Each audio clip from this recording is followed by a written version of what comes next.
Nama saya Gina Salsabila, saya dari Universitas Al-Azhar Indonesia, jurusan Psikologi. Saya akan menjelaskan tentang psikologi Islam dengan tokoh Profesor Dr. Hj. Zakiah Darajat. Ia lahir di Jorong Koto Marapak, Nagari Lambah, Ampe Angke, Agam, Sumatera Barat pada tanggal 6 November 1929 dan ia meninggal di Jakarta pada tanggal 15 Januari 2013 pada umur 83 tahun. Ia adalah pakar psikologi Islam Indonesia, berkarir di Departemen Agama Indonesia selama 30 tahun sejak 1964. Ia menghabiskan sisa umurnya sebagai pendidik dan guru besar ilmu psikologi di Universitas Islam Negeri Syarif Hidayatullah di Jakarta.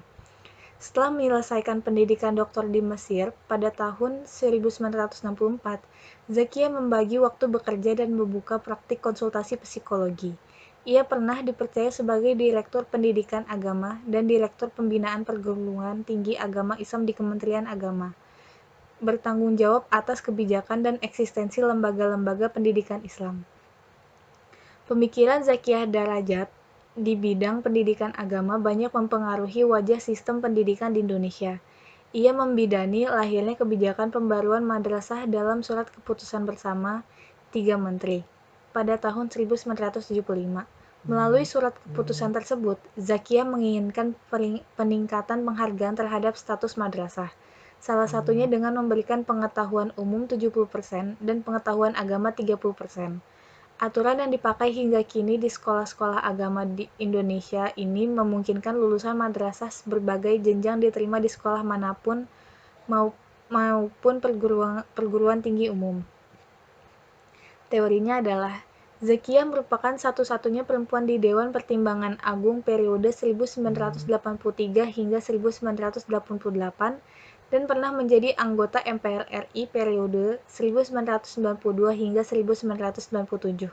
Selain itu, ia adalah perempuan pertama yang menjabat salah satu Ketua Majelis Ulama Indonesia, mengetuai bidang urusan keluarga dan anak pada masa kepemimpinan Hasan Basri.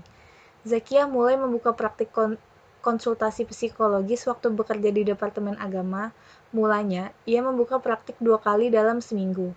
Pada 1965, dengan banyaknya klien, ia memutuskan membuka praktik di rumahnya di Wisma Sejahtera, Jalan Fatmawati, Cipete, Jakarta Selatan.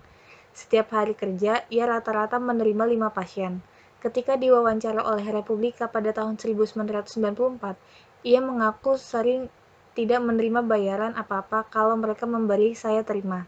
Menurut Zakiah, gangguan kejiwaan yang ikut memengaruhi kondisi fisik seseorang dapat ditelusuri melalui kajian psikologi dan penyembuhannya dilakukan mengikuti ajaran Islam. Ilmu jiwa menurut Zakiah sangat berfungsi untuk melakukan penelitian terhadap perilaku keagamaan pada seseorang dan selanjutnya dapat digunakan untuk mempelajari seberapa besar pengetahuan keyakinan keagamaan tersebut terhadap tingkah laku dan keadaan hidupnya. Melalui informasi dan data yang dikumpulkan tentang sikap hidup dan tingkah laku sehari-hari serta kehidupan beragama seseorang pada masa lalu, ditambah dengan informasi terakhir yang menyebabkan seseorang menderita batin, Zakiah mengolahnya ke dalam metode dan langkah penyembuhan. Dalam satu acara dengar pendapat dengan DPR pada 2004, ia menyoroti banyaknya acara siaran televisi yang tidak sesuai dengan nilai-nilai agama maupun etika moral masyarakat. Ia melihat dampak buruk dari siaran televisi yang mengandung unsur kekerasan, seks, dan klinik secara psikologi. Acara siaran televisi memengaruhi pengaruh kuat dalam waktu yang lama terhadap pikiran penontonnya. Pemikirannya adalah, dalam bukunya Pendidikan Islam dalam Keluarga dan Sekolah, Zakiah mengulas tentang prinsip-prinsip pendidikan Islam dan implementasinya dalam pendidikan anak di dalam keluarga dan sekolah.